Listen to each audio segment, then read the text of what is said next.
Hi, nice to see you. Welcome back, Chester L. Richards, our favorite guest. Hello, once again. Hi, it's good to see you.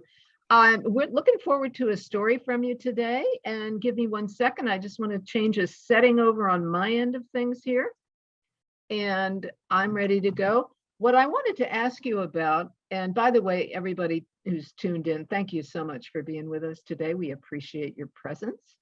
And we're in for a treat because Chester Richards has some stories to tell.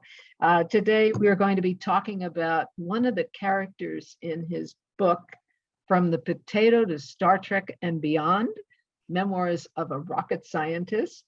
This particular story actually has nothing to do with rocket science. It's a character that he met whose name is Sam Street.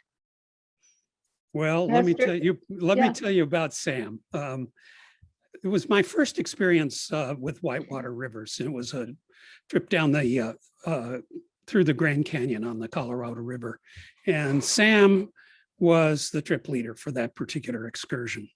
And he had a very interesting name. His name was Sam Street, and the way he got his name was he was wandering down the streets of I think it was probably Flagstaff, Arizona. And he came to an intersection where one of the streets at the intersection was named Sam Street. And he thought that was a really cool name. So he went to the courthouse and changed his name to Sam Street. And that's what he was known as for many years thereafter.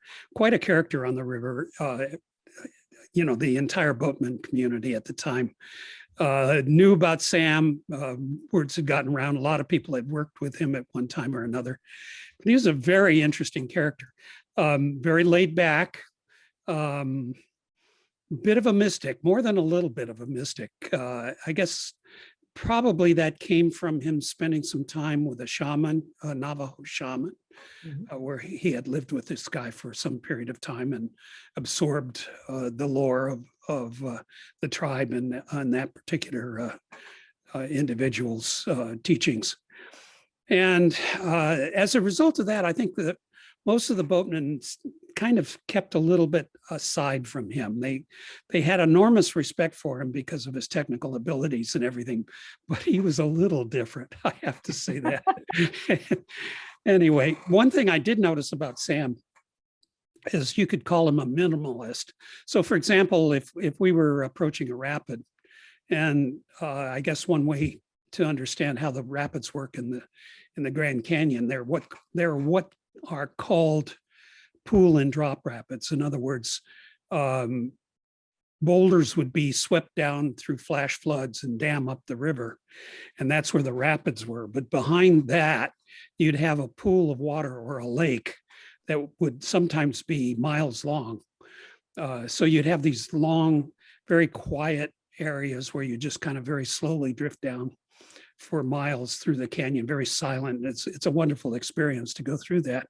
And then you have the rapid, and at that point you have a minute or two of sometimes total terror. It's hard to say, but one way of understanding Sam is he knew the rapids so well that he could look at the currents going into a particular rapid, and he could ask the passengers, and he did this several times, what kind of a ride would you like to have today? Would you like to have a wet ride, or would you like to have a dry ride, or just a comfortable medium sort of ride?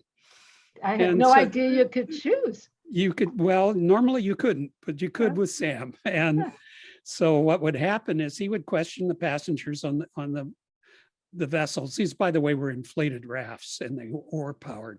And there were typically 4 people on board. There would be 1 boatman and 3 passengers. So he would question the passengers and ask what kind of ride people wanted at that particular time of the day.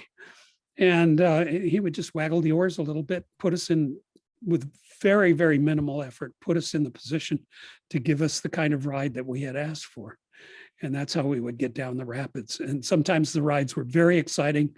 And sometimes when we were really tired in the afternoon and didn't want to have any mess or trouble, the rides would be nice and peaceful. So So you varied it, actually. Yeah, we varied it. Yeah, from time of day, and of course, this particular excursion was late August, early September, so it was nice and warm.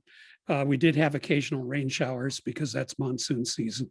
So it was a very interesting time to go down through the canyon, and something I very strongly recommend anybody who has the time and resources to take that kind of a trip, because it is a life-changing experience. It's really something to experience. It changed my life. I got pretty heavy into whitewater after that, became a boatman for a while, things of that sort.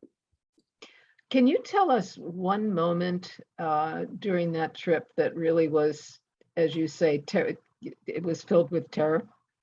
Well, as I described in the book a little bit, and I'll just touch on this a little bit because it was quite an experience for the people that were involved. But there's a side canyon called Saddle Canyon. And we did an exploration up Saddle Canyon for some distance until we hit a waterfall. And some of the guys decided to climb the water up the chimney next to the waterfall. You have to understand rock climbing. There's a way of getting up these things. And this particular waterfall had two channels, and the water was flowing down one channel, but then there was a side channel.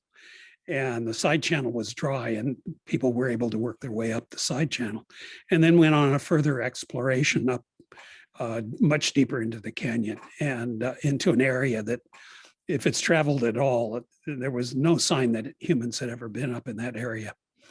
The problem is when they came back, the waterfall had shifted from one channel, the starting channel, over to the other channel. So both channels were flooded with water, and there was no way to get down. And these guys are stuck up on a cliff.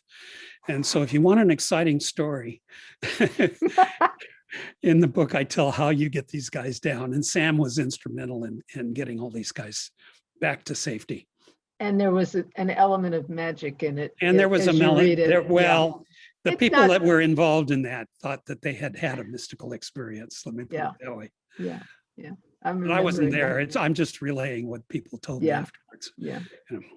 All right. Well, thank you. In another one of our adventures on video, we're going to discuss some of the actual adventures that you have had on that river and others, because boy, I remember some hairy moments. So I look forward to talking about more of those. Thank you. I remember those hairy moments too. Surprised. Shock. Yes. Okay, we'll get to them in another episode. Again, Chester Richard, thank you so very much for visiting with us. You're quite welcome. And folks, thank you for being with us as well. And we'll see you soon. Bye for now.